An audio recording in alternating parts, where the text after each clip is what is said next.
Hello everyone. हमने last video में chemical reaction equation के एक्सरसाइज क्वेश्चंस कर रहे थे हम। क्वेश्चन नंबर 15 तक हमने लास्ट वीडियो में कवर अप कर लिया था। रेस्ट जो 5 क्वेश्चन है, 20 तक टोटल क्वेश्चंस है एनसीईआरटी एक्सरसाइजेस के आपके इस चैप्टर के, तो 5 क्वेश्चन रिमेनिंग है जो हम इस वीडियो में कवर करेंगे। क्वेश्चन नंबर 16 क्या है? Explain the following in terms of gain और loss of oxygen with 2 examples each. किसे करना? ए है आपका ऑक्सीडेशन एंड बी है रिडक्शन। पहले तो पता होना चाहिए कि ऑक्सीडेशन होती क्या है, रिडक्शन होती क्या है। ऑक्सीडेशन क्या होता है? It's gain of oxygen. जब ऑक्सीजन का गेन होता है उसे हम ऑक्सीडेशन कहते हैं। एंड लॉस ऑफ ऑक्सीजन जो होता है वो होता है आपका रिडक्शन। ठीक है, लॉस ऑफ ऑक्सीजन आपका रिडक्शन हो गया। एंड इसको बेसिकली यहाँ पे ऑक्सीजन के ही टर्म में बात करनी तो मैं ऐसे ही बोल रही हूँ, बट अगर आपको हाइड्रोजन में बात की जाए तो जब हम ऑक्सीजन का आपका गेन करवाते हैं तो ऑक्सीडेशन होता है। एंड जब हाइड्रोजन का लूज करवाते हैं तो वो रिडक्शन होता है। बट यहाँ सिर्फ ऑक्सीजन की बात करनी है। ऑक्सीडेशन क्या होता है? Gain of oxygen, this is gain of oxygen. And reduction क्या होती है? This is loss of oxygen. And इसका अब हमें क्या करना है? इन दोनों के दो दो एग्जाम्पल देख के चीज़ समझानी है। तो अगर मैं पहला उठाती हूँ, ऑक्सीडेशन को उठाती हूँ, इसका मुझे 2 एग्जाम्पल देना है। ठीक है, तो मैं कोई भी एग्जाम्पल के लिए कोई भी मेटल ले लेती हूँ। जैसे मैंने लिया मैग्नीशियम। ठीक है, इसकी रिएक्शन अगर मैंने कराई ऑक्सीजन के साथ, O2 ये गैस है, दिस इज मेटल, सॉलिड। अब क्या होगा? मैग्नीशियम जो वो ऑक्सीजन के साथ रिएक्ट करके मैग्नीशियम ऑक्साइड बनाएगा, MgO, जो कि आपका आपके एक्टिविटी भी है। मैग्नीशियम रिबन को जब ऑक्सीजन के हेल्प से बर्न करते हैं it forms a layer, that is magnesium oxide की लेयर बनती है। ये आपका आई थिंक फर्स्ट एक्टिविटी है आपके चैप्टर की। उसी के एग्जाम्पल को अगर देखा जाए तो वहाँ भी क्या हो रहा है? वहाँ भी ऑक्सीडेशन ही हो रही है। मैग्नीशियम जो मेटल है उस पर ऑक्सीजन की लेयर चढ़ रही है, ऑक्सीडेशन हो रहा है उसमें, ऑक्सीजन उसमें गेन हो रहा है। पहले रिएक्टेंट साइड में आप देख सकते हो कि मैग्नीशियम अकेला है, बट प्रोडक्ट साइड में उसके साथ ऑक्सीजन जुड़ गया, उसकी एडिशन हो गई, ऑक्सीजन का गेन हुआ मैग्नीशियम के पास। This is an example of oxidation reaction. And आपको 2 एग्जाम्पल देने, तो अब सेकेंड एग्जाम्पल करते हैं। एक बार क्या करते हैं, इस रिएक्शन को बैलेंस भी कर लेते हैं। यहाँ पे ऑक्सीजन के 2 मॉलिक्यूल है, यहाँ पे सिंगल है, मैग्नीशियम दोनों तरफ सिंगल है। हम क्या करेंगे? अगर हम यहाँ 2 लिख दें, ऑक्सीजन तो 2 हो गया, बट इस तरफ मैग्नीशियम भी 2 मॉलिक्यूल्स हो गए। यहाँ अगर मैं 2 लिख लूँ तो अब क्या है? मैग्नीशियम दोनों तरफ 2-2 मॉलिक्यूल्स है, ऑक्सीजन भी सेम। ठीक है, तो दोनों तरफ नंबर ऑफ एटम्स जो है वो इक्वल होगा रिएक्टेंट साइड में एंड प्रोडक्ट साइड में भी। This is N balanced chemical reaction, balance chemical equation. Basically equation, क्योंकि हमने फॉर्मूलाज के टर्म में लिखे हैं, तो this is an equation, chemical equation. तो ये आपका पहला एग्जाम्पल है। एग्जाम्पल ए लिख देती हूँ पहला, एंड बी अब दूसरा है। तो अब क्या करते हैं? कुछ और एग्जाम्पल लेते हैं, कॉपर मेटल के साथ करते हैं। इसकी जब रिएक्शन कराई ऑक्सीजन गैस के साथ, इसने भी क्या किया? ऑक्सीडेशन हुआ, गेन किया ऑक्सीजन को, ऐड हुआ इसमें oxygen, and it forms a layer of CuO, this is copper oxide. और आप इसको क्यूप्रस ऑक्साइड कह सकते हो, क्योंकि कॉपर की 2 वैलेंसी होती है, कॉपर +2 एंड +3, 2 फॉर्म में एग्जिस्ट करता है नेचर में।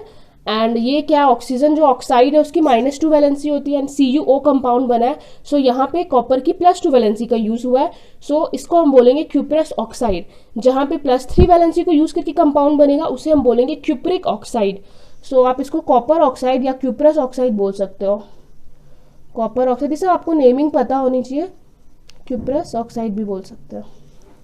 यहाँ भी आप देख सकते हो रिएक्टेंट में कॉपर अकेला पड़ा था, मगर प्रोडक्ट में कॉपर के साथ ऑक्सीजन का ऐड हो गया, ऑक्सीजन इसमें जुड़ गया। ये भी ऑक्सीडेशन का एग्जाम्पल है। इसे भी बैलेंस करते हैं, यहाँ 2 एंड यहाँ 2, कॉपर की 2 हो गए एटम एंड ऑक्सीजन का भी 2। अब ये बैलेंस भी हो गया। इसके साथ ऑक्सीडेशन के 2 एग्जाम्पल हो गए। अब हमें रिडक्शन का करना है। ठीक है, रिडक्शन में बेसिकली क्या होता है? पहले ऑक्सीजन लगा हुआ होगा, ठीक है, एंड हमें क्या करना है? उसको रिमूव करना है। तो हम इसमें आपका पहला ए लिखते हैं एक एग्जांपल। अगर हम कुछ भी लेते हैं, अगर हम इसका ही रिवर्स करना चाहिए, कॉपर ऑक्साइड हमारे पास है CuO, ठीक है, और दिस इज सॉलिड लेयर, क्योंकि ये लेयर बनता है ना, सॉलिड लेयर, कॉपर ऑक्साइड है। इसकी अगर हम रिएक्शन करा रहे हैं हाइड्रोजन के साथ, जब H2 ऐड करवाते हैं तो क्या होगा, ये H2 जो ऑक्सीजन के साथ कंपाउंड बना लेगा वाटर लिक्विड, एंड कॉपर को अलग कर देगा। कॉपर पहले ऑक्सीजन के साथ था बट उसका ऑक्सीजन अब निकाल लिया गया, छीन लिया गया, आप समझ सकते हो। सो कॉपर ने ऑक्सीजन को लूज कर दिया। सो ये रिडक्शन का एग्जाम्पल है। सो क्या बनेगा, कॉपर अलग हो जाएगा, H2 गैस है, एंड ये वाटर लिक्विड बनेगा। ये आपका रिडक्शन का एग्जाम्पल है, क्योंकि रिएक्टेंट में कॉपर के पास ऑक्सीजन था, उसके पास ऑक्सीजन था, बट प्रोडक्ट में क्या हो गया, उससे ऑक्सीजन निकाल लिया गया, छीन लिया गया, उसने ऑक्सीजन को लूज कर दिया। सो अब वो क्या हो चुका, वो रिड्यूस हो चुका, उसकी रिडक्शन हो गई। तो copper oxide is reduce to copper. अब दूसरा एग्जाम्पल हम लेते हैं, कुछ भी ले सकते हैं, या तो इसका भी ले सकते हैं, अगर कुछ और ले हम जिंक ऑक्साइड लेते हैं, ठीक है। जिंक और ऑक्सीजन का कंपाउंड है जिंक ऑक्साइड, ठीक है। इसकी रिएक्शन करा रहा है। अगर हम इसे कार्बन के साथ रिएक्शन कराते हैं तो क्या होगा, कार्बन जो है ऑक्सीजन के साथ अपना कंपाउंड बना लेगा, पहले जिंक अकेला हो जाएगा, एंड यहाँ हम हीट करेंगे। हमेशा हीट के फॉर्म प्रेजेंट में ये रिएक्शंस होगी, इट रिक्वायर्स हीट। यहाँ भी हीट, क्योंकि हम क्या करते हैं, बर्न करते हैं ऑक्सीजन के फॉर्म में, ऑक्सीजन के हेल्प से। आप देखते हो ऑक्सीजन जो है वो बर्निंग को सपोर्ट करता है। सो हम बेसिकली बर्न करते हैं मैग्नीशियम रिबन को, तो मैग्नीशियम ऑक्साइड का कंपाउंड बनता है।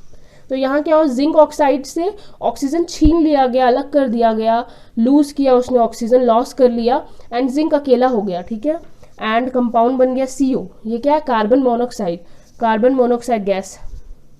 हम क्या बोलते हैं, CO2 को कार्बन डाइऑक्साइड, क्योंकि उसमें ऑक्सीजन के 2 मॉलिक्यूल है, यहाँ पे सिंगल है, सो कार्बन मोनोऑक्साइड। इसका नाम है कार्बन मोनोऑक्साइड, ओके। एंड ये तो हमारा जिंक है। सो ये भी एक रिडक्शन का एग्जाम्पल है, क्योंकि यहाँ पे क्या हो रहा है, जिंक ऑक्साइड है is reduce to zinc in the presence of carbon, okay. So ये आपका रिडक्शन का एग्जाम्पल हो गया, ठीक है। इसके अलावा जो मैंने यहाँ लिखा है शॉर्ट में, ऐसे ऑक्सीडेशन जो होती है वो गेन ऑफ ऑक्सीजन होती है, रिडक्शन जो, क्योंकि हमें क्या करना है, ऑक्सीजन के टर्म में इनका टर्म भी लिखना है, ठीक है। इनकी डेफिनेशन छोटी सी हम लिख सकते हैं कि oxidation is gain of oxygen and reduction is loss of oxygen. आप इतना छोटा सा भी लिख सकते हो। एंड आपने 2 एग्जाम्पल लिख लिए, that's enough for scoring full marks, ठीक है। एंड अब हम मूव करते हैं नेक्स्ट क्वेश्चन पे। सो हमारा नेक्स्ट क्वेश्चन है क्वेश्चन नंबर 17। इसमें बोल रहा है अ shiny brown coloured element X, ठीक है। हमें नहीं पता कौन सा एलिमेंट है, हमें तो बोल दिया कि कोई X एलिमेंट है। अब हमें क्या करना है, ऑन हीटिंग इन एयर, उससे एयर में हीट किया गया, मतलब किसके, ऑक्सीजन के साथ रिएक्शन हो रही है, ठीक है। हमें एक चीज पता चल गई, रिएक्शन उस एलिमेंट का, उस X का ऑक्सीजन के साथ हुआ, बिकम्स ब्लैक इन कलर। जब उसने ऑक्सीजन के साथ रिएक्शन की तो वो क्या हो गया, ब्लैक हो गया, काला हो गया, मतलब ऑक्सीजन के साथ रिएक्शन होनी, मतलब वहां पे उसको ऑक्सीडेशन हुआ। एंड ऑक्सीडेशन होने के बाद जो रिजल्ट मिला, जो प्रोडक्ट मिला, कंपाउंड, वो कंपाउंड जो है वो ब्लैक इन कलर है, ठीक है। Name the element X and the black coloured compound formed. हमें उस एलिमेंट X का नाम और वो जो कंपाउंड हमारा जो फॉर्म हुआ, जो आउटपुट, जो प्रोडक्ट बना हमारा, उसका नाम बताना है, ठीक है। सो ब्राउन कलर्ड एलिमेंट का जब भी ऐसा बात होता है तो हमारे दिमाग में बहुत पहला एग्जांपल जो आता है, जो नाम आता है, वो होता है कॉपर का ही नाम आता है। एंड कॉपर की जब हम ऑक्सीडेशन करते हैं, so it form copper oxide that is black in colour. So हम सेम चीज़ वही, ये रिएक्शन जो है वो उसी चीज़ की है, कॉपर की ऑक्सीडेशन हो रही है and it forms copper oxide जो कि ब्लैक इन कलर होता है। शायद मैंने पीछे भी एग्जांपल किया ही है, हाँ बिल्कुल, ये जो किया है यही इसका है, यही रिएक्शन होगी। And element is copper and the compound formed is copper oxide और क्यूप्रस ऑक्साइड। सो हम इसे फटाफट लिख लेते हैं, सेम चीज़ है। रिएक्शन जो हमारी हुई, solid oxygen gas, it heated, इसको हीट किया गया ऑक्सीजन के प्रेजेंट में, इट फॉर्म CuO, बैलेंस करने के लिए ये 2-2, ठीक है। इट फॉर्म कॉपर ऑक्साइड, ये लेयर सॉलिड, कॉपर ऑक्साइड और क्यूप्रस ऑक्साइड, जो भी आप लिखो। सो एलिमेंट X का क्या नाम है, इसका जो नाम है ये है कॉपर, इट्स कॉपर, और आप इसको Cu भी बोल सकते हो। और जो कंपाउंड फॉर्म्ड है, compound formed, this is copper oxide, जिसको CuO, ठीक है। सो ये इस क्वेश्चन का आंसर हो गया। आपको उस एलिमेंट X का नाम बताना था एंड वो कंपाउंड बताना था, साथ साथ आपने रिएक्शन लिख दी। वो तो सोने पे सुहागा है, मतलब कि जितना क्वेश्चन ने पूछा आपने रिएक्शन भी बता दी। सो दैट्स इट, इतना काफ़ी है। इसे आप स्टेटमेंट में लिख देना कि the element X is copper and the black colour compound formed is copper oxide CuO। इसे आप लिख सकते हो, ब्लैक कलर का ये बनेगा, ब्लैक कलर कंपाउंड, ठीक है। सो ये हो गया इस क्वेश्चन का आंसर। अब हमारा नेक्स्ट क्वेश्चन है question number 18। Why do we apply paint on iron articles. तो क्वेश्चन पूछ रहे हैं हम आयरन आर्टिकल्स में पेंट क्यों चढ़ाते हैं, पेंट क्यों इसके ऊपर अप्लाई करते हैं। तो हमें पता है, हमने टॉपिक पढ़ा है rusting, rusting of iron. Rusting of iron क्या होता है, जो आयरन के मटेरियल्स होते हैं उनका ऑक्सीजन एंड मॉइस्चर जो कि वाटर, ठीक है, उसके प्रेजेंस में क्या होता है, एक जो है एक लेयर बन जाती है उसके ऊपर जिसको हम रस्ट कहते हैं, ठीक है। हमने पढ़ा है पिछले वीडियोस में जब हमने ये टॉपिक्स पढ़े थे।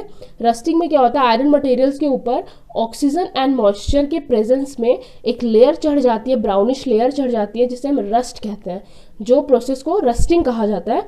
So it's also a slow chemical reaction. तो इसको प्रोटेक्ट करने के लिए, आयरन को बचाने के लिए हम क्या करते हैं, पेंट अप्लाई करते हैं, ऑयलिंग करते हैं, ग्रीजिंग करते हैं। सो हम क्यों कर रहे हैं, to protect iron articles from rusting. So this is the answer for your question. आपको मैंने बता दी रस्टिंग क्या होती है, मैंने बता दिया, रस्ट बता दिया। सो ये सब जो है ना टॉपिक्स अगर आपके दिमाग में रहेगा, इससे रिलेटेड कुछ भी दूसरे क्वेश्चन बनेंगे आप उसको भी इजिली सॉल्व कर सकते हो। सो इसका स्मॉल में शॉर्ट में आंसर यही है, we apply paint on iron articles to protect them from rusting. And एक क्वेश्चन ये क्यों प्रोटेक्ट करे भाई, क्या क्या मतलब है, क्यों प्रोटेक्ट करे। सो हमें इसलिए प्रोटेक्ट करना है क्योंकि आयरन के हम देखते हैं ब्रिज बनते हैं, उसमें आयरन का यूज़ होता है, रड्स वगैरह जो होते हैं वो लोहे के होते हैं। इसके अलावा हमारी ट्रेन्स चलती है तो वो जो उसकी जो पटरियाँ होती है वो हमारा जो होता है वो भी लोहे की होते हैं। इसके अलावा बहुत सारे व्हीकल्स होते हैं, तो वो सब क्या होते हैं, अगर वो सब आयरन के जो बने तो अगर उसमें रस्टिंग हो जाएगी तो वो कमज़ोर होंगे, उनका लाइफ स्पैन घट जाएगा, वो बहुत जल्दी डिस्ट्रॉय हो जाएंगे, ख़राब हो जाएगा। तो उसकी लाइफ स्पैन को बढ़ाने के लिए, वो जल्दी ख़राब ना हो, उसे बचाने के लिए हम क्या करते हैं, पेंटिंग करते हैं, ग्रीजिंग करते हैं, ऑयलिंग करते हैं। सो रस्टिंग इसलिए हमें प्रिवेंट करने की ज़रूरत है ताकि वो जल्दी ख़राब ना हो, डैमेज ना हो, एंड इस वजह से हम ये चीज़ करते हैं। ये एक हो गया हमारा prevention, why to prevent iron articles from rusting. Okay, so इसका ये तो मैंने एक्स्ट्रा बता दिया। इस क्वेश्चन का आंसर यही था, we apply paint on iron articles to protect it from rusting. So लिख लेते हैं, we apply paints on iron articles.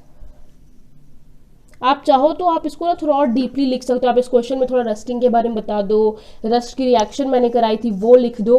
तो इससे क्या होगा, आपका आंसर थोड़ा और अट्रैक्टिव बन जाएगा। आप बता सकते हो कि या मैंने पूरा चैप्टर अच्छे से पढ़ा है, मुझे एक एक टॉपिक की डिटेल इन्फॉर्मेशन है। सो इससे आपके थोड़े टीचर के सामने थोड़ी अच्छी आपकी इमेज बन जाएगी, आपके मार्क्स अच्छे मिलेंगे, दैट्स इट। बट अगर आप इसका टू द पॉइंट आंसर लिखते हो, शॉर्ट, अगर ये शॉर्ट क्वेश्चन में आ जाए 1 नंबर 2 नंबर की, तो आप टू द पॉइंट आंसर लिख के भी इसे खत्म कर सकते हो, that's it for that amount of number, ठीक है, आप वो भी कर सकते हो। तो वो आपको क्वेश्चन के नंबर के हिसाब से उसका जो लेंथ है वो आपको डिसाइड करना होगा कि जितने नंबर का क्वेश्चन है उसके अकॉर्डिंग आप उसका सॉल्यूशन लिखोगे। सो इसका आंसर है we apply paints on iron articles to protect it या टू प्रिवेंट इट। बेसिकली हम प्रिवेंट करते हैं क्योंकि ऐसा नहीं है कि हम हमेशा के लिए रस्टिंग को रोक सकते हैं, वो धीरे धीरे आती है, तो बस हम उससे प्रिवेंट कर सकते हैं, बचाने की कोशिश कर सकते हैं। बट अगर हम नहीं कुछ करेंगे तो रस्टिंग होनी ही होनी है। Okay, so to prevent it from rusting,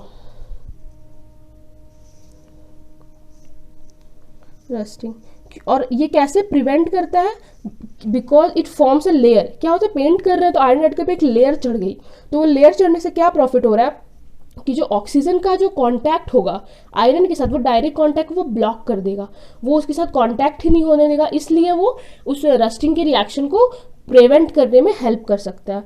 सो ये भी लिख देते हैं, व्हेन पेंटेड, जब पेंट हो जाता है, the contact of iron articles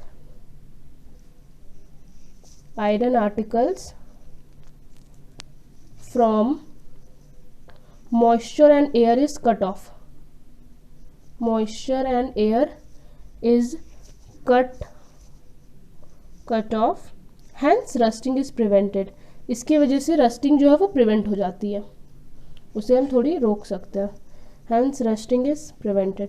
so इस क्वेश्चन के लिए इतना ही। अब हम मूव करते हैं नेक्स्ट क्वेश्चन पे। सो हमारा नेक्स्ट क्वेश्चन है क्वेश्चन नंबर 19। ये है आपका नेक्स्ट टॉपिक से क्वेश्चन, ये रेंसिडिटी से क्वेश्चन है basically. Oil and fat containing food items are flushed with nitrogen, why. बोल रहा है कि जो भी फूड आइटम्स होते हैं जिसमें ऑयल होता है, फैट्स होते हैं, उनमें ऑक्सीजन क्यों भरा जाता है। तो आपको पता होगा जैसे कि आप लेस खाते हो, कुरकुरे खाते हो, उसमें वो पैकेट में लेस कुरकुरे तो, बट वो हवा से भरा रहता है, फुला के वो रखते हैं हवा से। क्यों उसमें वो एयर को फ्लश करते हैं, नाइट्रोजन क्यों उसमें डालते हैं? ताकि वो जो खाना है, जो फूड है, वो ऑक्सीजन के साथ रिएक्ट ना कर ले, ऑक्सीडेशन ना हो जाए। उसकी ऑक्सीडेशन होने से क्या होता है, एसिडिटी होती है, वो चीज़ खराब हो जाती है, फाउल स्मेल आती है। सो उससे प्रिवेंट करने के लिए, प्रोटेक्ट करने के लिए नाइट्रोजन गैस की को फ्लश किया जाता है। सो हम इसे लिख सकते हैं, oil and fat containing food items. Basically आपके रेंसिडिटी क्वेश्चन का ही टॉपिक है। हमने रेंसिडिटी को प्रिवेंट करने के लिए जो लिखे थे टाइप्स, उसमें भी मैंने ये चीज़ लिखा था कि food items are flushed with nitrogen gas to prevent it from rancidity. इसके अलावा they are stored in air tight containers, they are refrigerated. So ये सारे एग्जाम्पल्स होते हैं उसको प्रिवेंट करने के लिए। Oil and fat containing food items are flushed with nitrogen, are flushed with nitrogen because nitrogen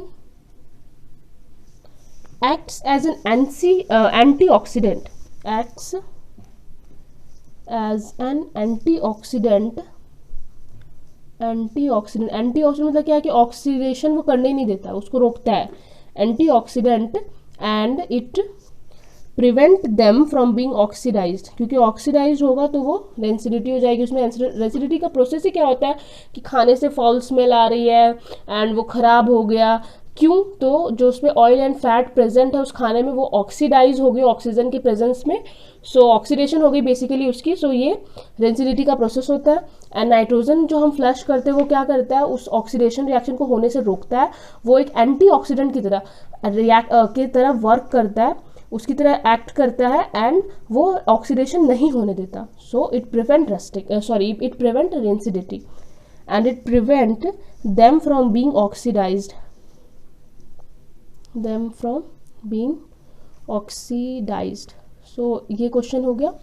and अब हम मूव करते हैं लास्ट क्वेश्चन, जो कि आपके इस एक्सरसाइज का लास्ट क्वेश्चन है, क्वेश्चन नंबर 20। इसमें है, explain the following terms with one example each. अभी हमने इससे रिलेटेड क्वेश्चन किए एंड अभी हमारा फिर से वो टर्म ही आ गया।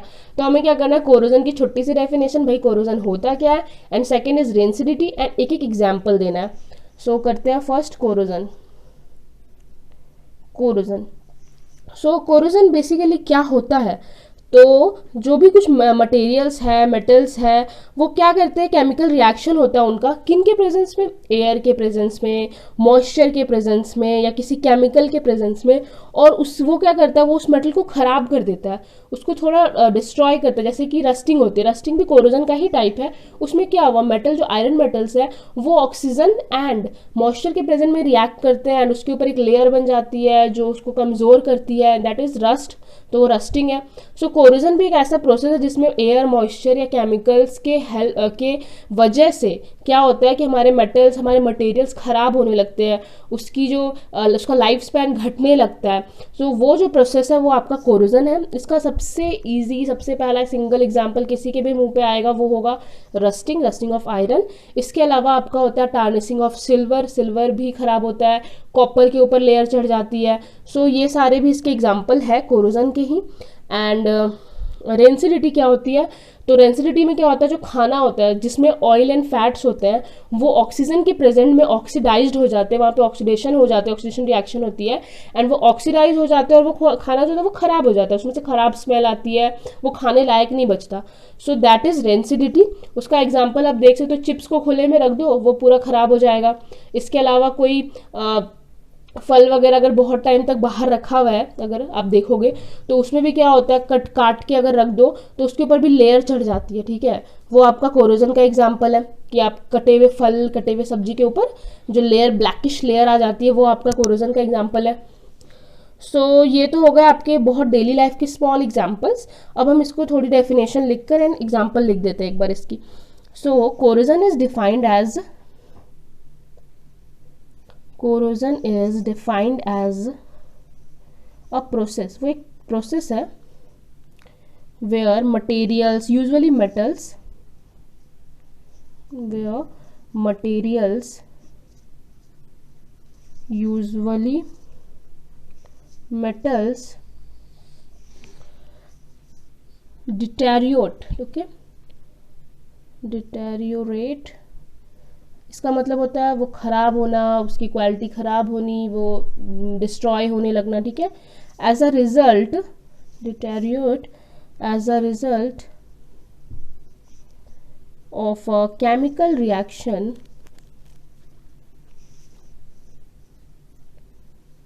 और रिएक्शन या विथ किसके साथ मैंने बताई, या तो एयर के साथ, मॉइस्चर के साथ, या फिर किसी केमिकल के वजह से, एयर, मॉइस्चर और केमिकल एक्सेट्रा, केमिकल्स एक्सेट्रा, ठीक है। अब इसका सबसे जो बेसिक एग्जांपल है वो है आपका रस्टिंग ऑफ आयरन। आप लिख सकते हो रस्टिंग ऑफ आयरन, एक ही एग्जांपल पूछा था, ठीक है। बाकी चाहो तो इसकी रिएक्शन में, क्योंकि रस्टिंग ऑफ आयरन का तो रस्ट का रिएक्शन है, तो आप वो भी लिख के दिखा सकते हो, वरना सिर्फ आप लिख दोगे rusting of iron, that's enough. Next part is rancidity. So B is rancidity, rancidity, okay. इसको आप अपने भाषा में भी लिख सकते, जो मैंने आपको स्टार्टिंग में डेफिनेशन से पहले जब मैंने अपने से बोला था। सो कोरोजन क्या एक प्रोसेस है जिसमें बेसिकली मटेरियल्स या जो कि मेटल्स होते हैं वो रिएक्शन करते हैं, किसके साथ, they react with air, moisture और chemicals and which destroys it, okay. वो क्या करता है, उसको डिस्ट्रॉय करता है, which destroy it, which decreases its life time, उसका लाइफ स्पैन जो है उसको कम कर देता है। So these are known as, that is known as corrosion. And उसका एग्जाम्पल आपने बोला rusting of iron, tarnishing of silver, so ये सब हो गए। And next is rancidity. Rancidity में क्या है, it is a process of oxidation, process of oxidation of food materials containing fat and oils, of food materials containing oils and fats, okay। Oils and fat, ये oxidation हो गई food materials की जिसमें oils and fat है, and उससे क्या हमें result क्या दिखता है, that can be easily noticed, that can be easily noticed by the change in taste and smell, by the change in taste and smell of the food, taste and smell of that food, जो भी वो खाना है, that food is called rancidity. So rancidity को हम basically देख सकते हैं कि अगर हम उसे खाएंगे, उस खाने को जिसमें वो ऑक्सीडेशन हो गई है, तो उसमें क्या होगा, उसका टेस्ट जो है वो थोड़ा ख़राब हो जाएगा। अगर आप चिप्स खा रहे हो, क्रिस्प कितना क्रिस्पी होता है अगर पैकेट से निकाल के तुरंत खा रहे हो, और उसे छोड़ दो 2-4 घंटे के लिए किसी बर्तन में ऐसे खुला छोड़ दो, फिर खा के देखो सारा क्रिस्प खत्म हो चुका होता है, उसका टेस्ट ख़राब हो गया, स्मेल में चेंजेस आ जाते हैं। सो ये सारे क्या होते हैं, रेंसिडिटी का एग्जाम्पल होता है। सो मैंने जो डेफिनेशन लिखी वो यही लिखा कि जो फूड मटेरियल जिसमें ऑयल एंड फूड्स होते हैं वो ऑक्सीडेशन उसकी हो जाती है, वो ऑक्सीजन के साथ रिएक्ट कर लेते हैं जब वो ऐसे खुले में पड़े होते हैं, एंड उससे हमें रिजल्ट क्या दिखता है, उसका टेस्ट खराब हो गया, उसकी स्मेल खराब हो गई। सो उससे हम क्या कहते हैं, उस प्रोसेस को वो जो हुआ उसे हम कहते हैं रेंसिडिटी, ओके। एंड इसका जो एग्जाम्पल है, आप एग्जाम्पल बोल सकते हो, एक आपका एग्जांपल है, the taste and smell of butter changes when kept for long, ठीक है। जब हम बटर को बाहर खुले में छोड़ देते हैं बहुत देर के लिए, तो उससे भी उसका जो टेस्ट है, उसका स्मेल है, वो चेंज हो जाता है, वो ख़राब हो जाता है। द टेस्ट एंड, इसके अलावा आप चिप्स का एग्जांपल भी कर सकते हो, वो भी अगर खुले में ऐसे बाहर पड़ा है ना तो वो भी ख़राब हो जाता है। Smell of butter changes when kept for long, खाना भी अगर आप छोड़ दो, गर्मी का टाइम है, आपने सब्जी बनाई, ठीक है, एंड उस सब्जी को आपने ऐसे ही छोड़ दिया, बाहर ही छोड़ दिया पूरी रात भर, सुबह आप उसे खाकर देखो वो खट्टा हो जाएगा, उसमें से गंदी सी स्मेल आने लगेगी, तो वहाँ भी क्या हुआ, रेंसिडिटी हुई बेसिकली, क्योंकि खाने में भी आप ऑयल यूज़ करते हो, सब्जी बना रहे हो ऑयल यूज़ कर रहे हो, सो उसमें भी ऑयल है, एंड जब वो ऐसे खुला पड़ा है बहुत देर तक बाहर, सो उसमें भी क्या हो गई, ऑक्सीडेशन हो गया एंड वो ख़राब हो गया। उसे कैसे प्रिवेंट कर सकते हैं? We can store the vegetable in refrigerator. हम अगर रेफ्रिजरेट करें, उसको रेफ्रिजरेटर में रखें, सो हम उसे प्रिवेंट कर सकते हैं रेंसिडिटी होने से। वो ख़राब नहीं होगा, वो वहाँ पे बच जाएगा। एंड अगर हम बाहर छोड़ देते हैं तो वो ख़राब हो जाएगा। सो ये छोटे मोटे एग्जाम्पल्स है रेंसिडिटी के। ऐसे बहुत सारे एग्जाम्पल आपके घर में ही है, आप कुछ भी दे सकते हो। मैंने चिप्स का एग्जाम्पल दिया, इसके अलावा ये बटर का एग्जाम्पल है, सब्जी का एग्जाम्पल है, बहुत सारे ईजी एग्जाम्पल्स हैं। आप कुछ भी अपने अकॉर्डिंग लिख सकते हो, that's okay. So with this आपके एनसीईआरटी एक्सरसाइज के सारे क्वेश्चन खत्म हो गए। मुझे नहीं लगता कि आपको कोई डाउट होगा, but still if you have any doubt आप प्लीज़ कमेंट करें, मैं आपको रिप्लाई करूँगी। एंड अगर आपको इसके कंप्लीट नोट्स चाहिए फुल क्वेश्चंस के, वो आप एक बार डिस्क्रिप्शन चेक कर सकते हो, आपको पीडीएफ मिल जाएगी पूरे नोट्स की, सारे क्वेश्चंस की, एंड आप वहाँ से रिफ़र कर सकते हैं। बाकी अब वीडियो देखकर तो पूरा समझ ही सकते हैं, क्योंकि मैंने हर क्वेश्चन को बहुत ही डिटेल में टाइम लगा के समझाने की कोशिश की है, ताकि आपको ये इसकी जो कंसेप्ट है वो आपके दिमाग में एक बार अच्छे से फिट हो जाए, आपको फिर दोबारा इसको पढ़ने की ज़रूरत ना हो। आप एक बार ऐसे रिवाइज करें टॉपिक्स को एंड दैट्स इट, आप एग्ज़ाम के लिए रेडी हो जाओ। Okay, so with this all सारे एनसीईआरटी क्वेश्चंस खत्म हो चुके हैं इस चैप्टर के, एंड हम आपसे नेक्स्ट जो भी नेक्स्ट चैप्टर होगा वो नेक्स्ट वीडियो में स्टार्ट करेंगे। And that's it for today's video. Thank you so much for watching this video, and please like, share and subscribe.